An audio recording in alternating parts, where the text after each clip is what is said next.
My name is Lily. I am 27 years old now, but my story begins when I was 20. I want to tell you about my wedding night. I want to tell you the truth. Because for many months before that night, I was very, very scared. And what happened was not what I expected at all. I grew up in a small town. The houses were close together. Everyone knew everyone. My family was very traditional. My father worked hard at a factory. He was a quiet man. He did not show his feelings much. My mother stayed at home.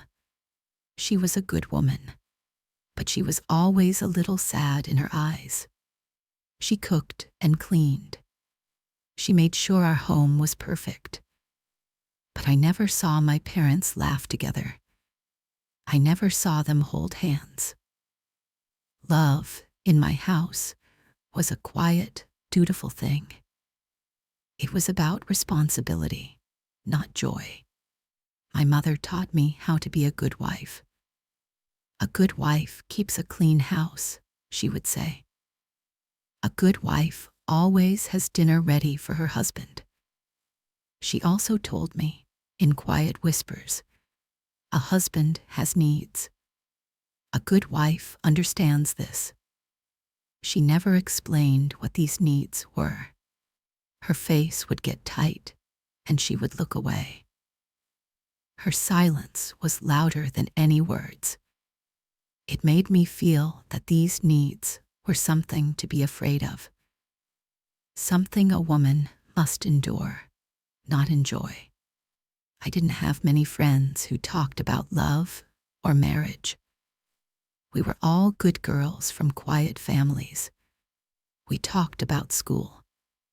We talked about our dreams for jobs. But we never talked about boys or husbands in a real way. We only heard whispers, stories from older girls. Some stories were scary. They made marriage sound like an ending, not a beginning. An ending to a girl's freedom. Then I met David. He moved to our town to work at the local bank. He was a few years older than me, 25. My father knew his boss. One Sunday, after church, my father introduced us. David was tall. He had kind eyes and a gentle smile. He was not loud or boastful like some other young men. He was calm. He started talking to me. He asked me about the books I liked to read. I worked part-time at our town's little library. No one had ever asked me about books before. I told him about my favorite stories. He listened. He really listened. He smiled and nodded. It felt nice. David was a good man. Everyone said so. My parents liked him very much. He is responsible, my father said. He has a good, steady job. My mother liked him too. He seems very polite, Lily, she said. He will be a good husband. He will take care of you. They saw my future. A safe future. A stable future. I wanted to believe them. David and I started to spend time together. He would pick me up for walks in the park. He would buy me an ice cream. We talked. But our conversations were always safe. We talked about the weather. We talked about his work at the bank. We talked about my work at the library. He never tried to hold my hand. He never tried to kiss me. He was always a perfect gentleman. Part of me liked this. It felt safe. But another part of me was confused. What was love supposed to feel like? Was it supposed to feel like this? Calm and quiet and polite. I read about love in books. In books, Love was a big feeling. It was exciting. It made your heart beat fast. With David, my heart was always calm. After 6 months, he asked my father for permission to marry me. Then he took me to a nice restaurant. He gave me a small box with a beautiful, simple ring inside. "Lily," he said, "I would be honored if you would be my wife. I promise I will always take care of you." My heart did not beat fast. I did not feel a rush of joy. I felt calm. This was the right thing to do. Everyone said so. He was a good man. This was my chance for a good life, a safe life. So I said yes. The next 3 months were a blur of wedding planning.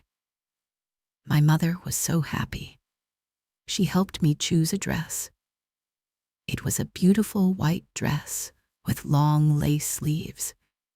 We planned the flowers. We chose a cake. Everyone was excited for me. "You are so lucky, Lily," my friends said. "David is a wonderful man." I smiled. I said thank you. I played the part of the happy bride. But inside, a small, cold seed of fear was starting to grow. And it was growing bigger every day. The closer the wedding day came, the bigger the fear became. I was not afraid of getting married.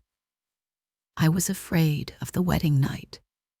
My mother's whispered words came back to me. "A husband has needs."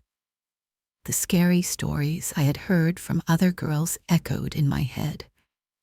I didn't know what to expect, but I imagined it would be painful, or awkward, or shameful. I was a good girl. I knew nothing about these things. I had never even been kissed properly. I tried to ask my mother once. We were folding laundry a week before the wedding. My hands were shaking. "Mom," I started. About the wedding night. What is it like?" She stopped folding. She didn't look at me. She stared at the white sheet in her hands. "It is your duty, Lily," she said softly. You do your duty. It is not something we talk about. Just be a good wife to him." She quickly folded the sheet and walked out of the room. Her words did not help. They made the fear worse. Duty. The word felt so cold, so heavy. It meant it was something I had to do, whether I wanted to or not. It had nothing to do with love, nothing to do with me. The fear became a monster inside me. In the daytime, I was busy with wedding plans, so I could ignore it. But at night, when I was alone in my bed, the monster came out. I would lie awake for hours. My heart would pound. My stomach would hurt. I imagined the wedding night over and over. Each time, it was a scary scene. I felt so alone. So completely and utterly alone with my fear. I looked at David during our polite visits. Could I talk to him? No. How could I? We never talked about feelings. We never talked about anything personal. He was almost a stranger. A kind stranger, but a stranger nonetheless. I was going to marry a man I barely knew, and I was going to face my biggest fear with him. Sometimes I thought about running away, just packing a bag and leaving. But where would I go? What would I do? I would bring so much shame to my family. My parents would be heartbroken. And I was scared of being alone in the world too. My cage of fear felt safer than the big, unknown world outside. So I stayed, I smiled, I pretended. The wedding day arrived. It was a sunny day in June. The church was filled with flowers. Everyone I knew was there. They were all smiling at me. As I walked down the aisle with my father, I felt like I was in a dream. A strange, scary dream. My legs felt weak. My hands, holding my bouquet of white roses, were trembling. I saw David standing at the altar. He was wearing a smart black suit. He smiled at me. It was his usual kind, gentle smile. But today, it didn't calm me. My fear was too big. It was a wall between us. I stood beside him. We said the words, "I do." The words felt strange in my mouth. They didn't feel like my own. We were pronounced husband and wife. He could kiss the bride. He lifted my veil. His eyes looked into mine. I think he saw the fear. His smile faltered for a second. He leaned in and gave me a very soft, quick kiss on the lips. It was gentle, but I barely felt it. I was frozen. The reception was loud. Music, laughter, people congratulating us.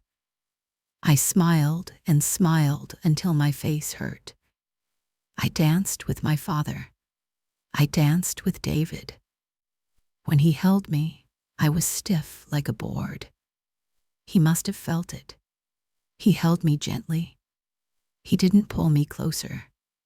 I ate a little piece of cake. It tasted like cardboard. Every minute that passed was 1 minute closer to the end of the party. 1 minute closer to the wedding night. My fear was a drum, beating louder and louder in my ears. I could barely hear what people were saying to me. Finally, it was time to leave. We said our goodbyes. Our families hugged us. "Be good to him, Lily," my mother whispered in my ear. Her words were like a final, heavy stone on my heart. We got into David's car. He had decorated it with ribbons. It was supposed to be a happy, romantic moment. But as he started the car and we drove away from the party, a thick silence filled the car. It was just the two of us now. Alone. The monster of my fear was screaming in my head. We had rented a small cottage for our honeymoon. It was by a lake, about an hour away from our town. The drive felt like forever. I stared out the window at the dark trees. I twisted the new gold ring on my finger. It felt heavy, unfamiliar. David didn't talk much. He seemed to be concentrating on the road. Or maybe he just didn't know what to say. The silence felt so heavy. I wished he would say something, anything, but he didn't. And I couldn't. My throat was too tight. We arrived at the cottage. It was small and cute. There was a little porch with a light on. David parked the car. He turned off the engine. The silence was even deeper now, just the sound of crickets outside. We sat there for a minute. I couldn't move. I felt paralyzed by fear. David finally broke the silence. His voice was soft. "Well, we're here," he said. He didn't look at me. He opened his car door. I slowly opened mine. My legs were shaking so much I thought I would fall. He got our bags from the trunk. He carried them both. He unlocked the door to the cottage, and turned on the lights inside. It was one big room with a small kitchen area, a cozy living room space with a fireplace, and a large bed at the other end of the room. The bed. My eyes were drawn to it. It was neatly made, with a thick quilt. It looked terrifying. David put the bags down. He looked around the room. "It's nice," he said. I just nodded. I couldn't speak. I stood by the door, holding my small purse. I felt like a scared animal trapped in a corner. David looked at me. He really looked at me. His kind eyes were filled with concern. "Lily," he said gently, "are you okay? You've been so quiet all day." I tried to say I'm fine, but the words wouldn't come out. Instead, a small tear escaped from my eye and rolled down my cheek. I quickly wiped it away, hoping he didn't see. But he did. He took a slow step towards me. I flinched, just a little. He stopped. He didn't come any closer. He held up his hands slightly, as if to show me he wouldn't hurt me. "Hey," he said softly. "It's okay. You can talk to me. What's wrong? Are you sad we're married?" "No," I managed to whisper. My voice was shaky. "It's not that." "Then what is it?" he asked. "Did I do something? Did someone say something to you?" I shook my head. How could I tell him? How could I explain this huge, ugly fear inside me? I would sound so stupid, so childish. I felt so ashamed. More tears started to fall. I couldn't stop them. I covered my face with my hands and started to cry quietly. All the fear and anxiety from the past few months came pouring out. I expected him to be annoyed, or confused, or maybe even angry. My father hated tears. "Stop being emotional," he would say. I waited for David to say something similar, but he didn't. He was quiet for a moment. Then I heard him move, not towards me. I heard him walk to the kitchen area. I heard the sound of a cupboard opening, then water running. A minute later, he came back. He was holding a glass of water. He didn't try to hand it to me. He just placed it on a small table near me. Then he did something that surprised me. He walked over to the armchair by the fireplace and sat down. He didn't sit on the bed. He didn't stand over me. He sat in the chair, creating a safe distance between us. He gave me space. "Lily," he said, and his voice was the kindest I had ever heard. "I think I know what you're scared of. Are you afraid of me? Of tonight?" I slowly lowered my hands from my face. I looked at him through my tears. I couldn't speak, so I just nodded. A fresh wave of shame washed over me. He didn't laugh. He didn't look angry. He looked sad, and so incredibly gentle. "Oh, Lily," he said softly. "I am so sorry. I am so sorry you feel that way. I should have talked to you more. I should have made you feel more comfortable. This is my fault." His fault. I had spent months thinking this was my fault. My problem. My secret shame. Hearing him take the blame was so unexpected. He leaned forward in his chair. "I want you to listen to me," he said. "We are married. That is true. But that is just a piece of paper. It means we have a promise to build a life together. It doesn't mean you have to do anything you don't want to do. Especially not tonight. He continued, his voice calm and steady. I married you because I like you, Lily. I like talking to you about books. I like your quiet smile. I like the person you are. I want to be your friend first. A husband should be your best friend, right? And friends don't scare each other. Friends don't hurt each other. He looked at the bed, then back at me. That bed is just a place to sleep, he said. Tonight, I am going to sleep on this couch. He pointed to the small sofa. You can have the bed. You can lock the door if you want. I don't have the key. I want you to feel safe. That is the most important thing to me. That you feel safe with me. I stared at him. I couldn't believe what I was hearing. He was not demanding. He was not impatient.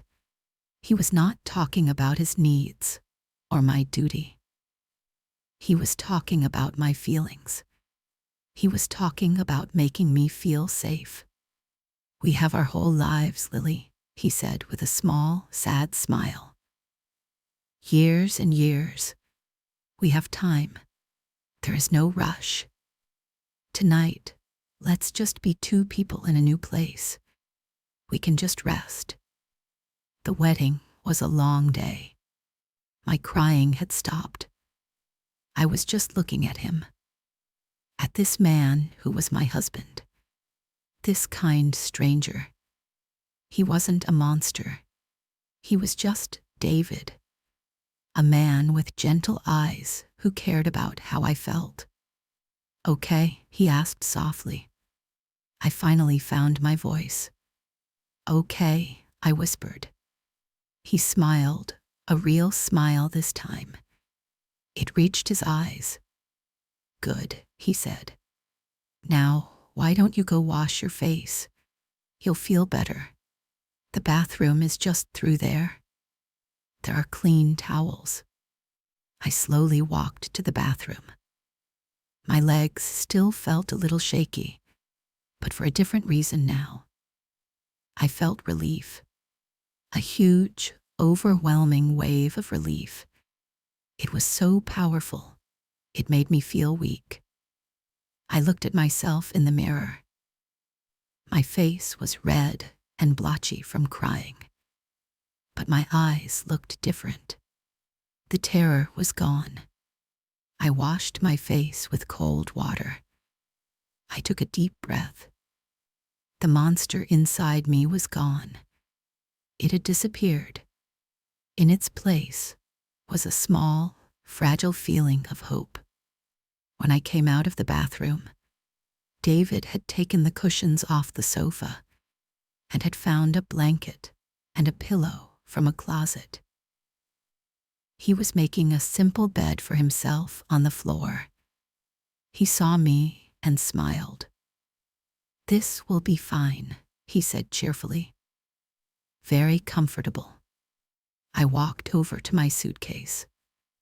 I took out my pajamas, a simple, modest cotton set. I went back into the bathroom to change. When I came out, he was already lying down on the sofa with his back to me. He had turned off the main lights. Only a small lamp by the armchair was on, casting a soft, warm glow. Good night, Lily, he said, his voice a little muffled by the pillow. I walked to the big, scary bed. It didn't look scary anymore. It just looked like a comfortable place to sleep. I climbed under the covers. The sheets were cool and clean. I lay there in the quiet room, listening to the sound of his soft breathing from the sofa. He was my husband, and he was sleeping on the couch. not because he was angry, but because he was kind, because he wanted me to feel safe.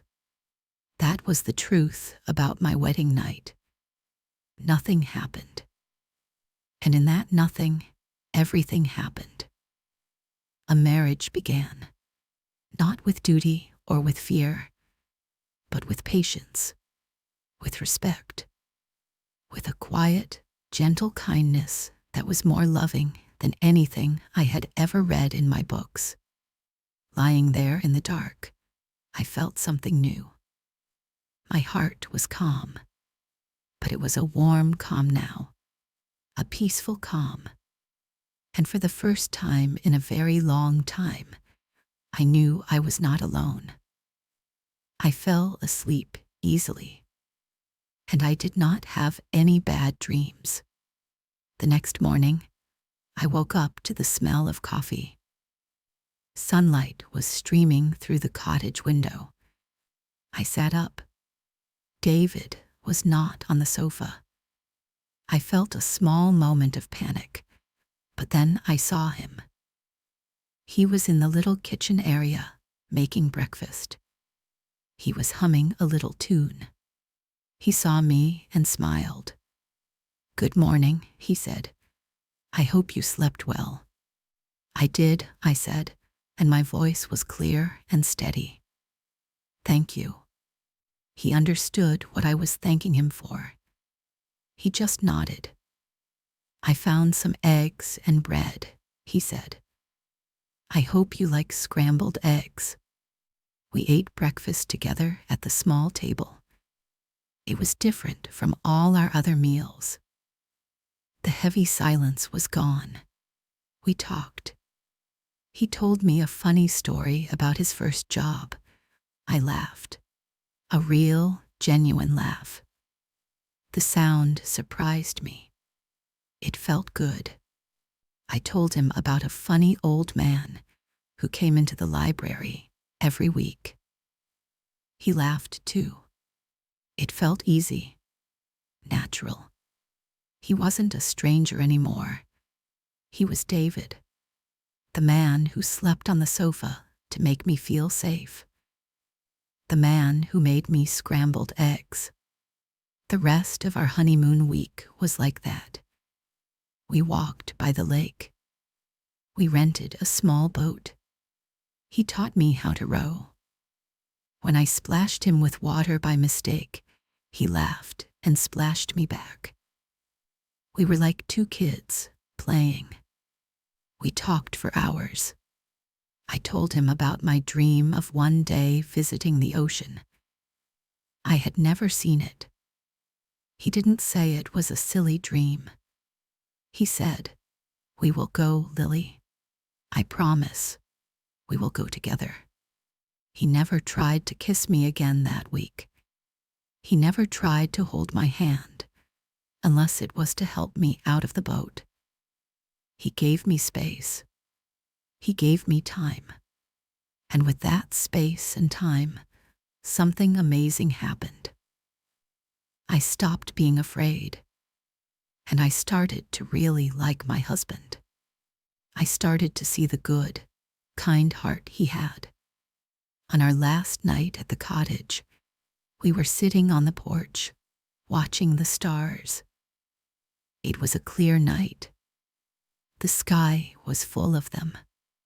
"It's beautiful," I said softly. "Yes, it is," he said. He was looking at me. I felt myself blush, but it wasn't from fear. It was a warm, happy feeling. I looked at him, at his kind eyes.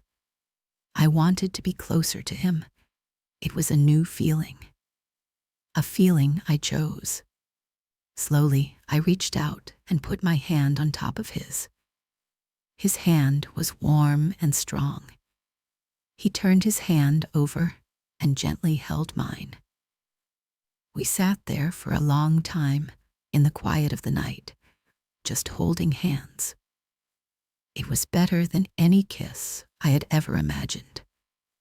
It was a promise, a real one. When we went back to our new home, our small apartment in town.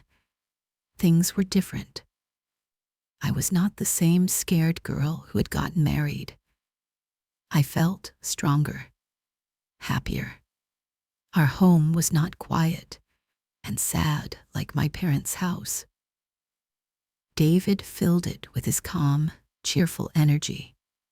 We bought a small radio, and he would play music while I cooked dinner. Sometimes he would dance with me in the kitchen. He was a terrible dancer, and it made me laugh so much. He kept his promises. A few months after we were married, he came home from work with 2 tickets, train tickets, to the coast. "You wanted to see the ocean," he said with a smile. That weekend was magical. I saw the ocean for the first time. It was so big, so powerful. I stood on the sand and cried happy tears. David just stood beside me, holding my hand, letting me have my moment. We walked on the beach. We ate fish and chips. And that night, in our little hotel room with the sound of the waves outside, I turned to him and I kissed him. And for the first time, I was not afraid. I felt only love. Life with David was not a fairy tale. We had difficult times. We had worries about money sometimes. We had small arguments, like all couples do. But our foundation was strong. It was built on that first night, on kindness, on respect, on patience. Whenever we had a problem, we talked. He always listened to my feelings. And I learned to listen to his. I learned that love isn't always a big, loud feeling like in the books. Sometimes, love is quiet. It's sleeping on the sofa so someone feels safe. It's making scrambled eggs. It's remembering a small dream and making it come true. It's holding a hand in the dark. My name is Lily, and I am 27 years old now. David and I have been married for 7 years. Our home is filled with laughter and music and books. We have a little girl now. Her name is Hope. She has her father's kind eyes. Sometimes I look at David playing with our daughter on the floor, and I think back to that scared 20-year-old girl. I wish I could go back and tell her, "Don't be afraid. You are going to be okay. You are going to be so much more than okay. You are going to be loved, truly loved." If you are listening to this, and maybe you are scared of something, please know that it is okay to feel that way. Your feelings are important. And I hope you find someone in your life, whether it is a partner or a friend or a family member, who sees your fear and meets it with kindness. Someone who gives you space to be brave. True strength is not about being loud or demanding. True strength is being gentle. True love is being patient. It is worth waiting for. Keep going. You can find your happy, peaceful quiet too.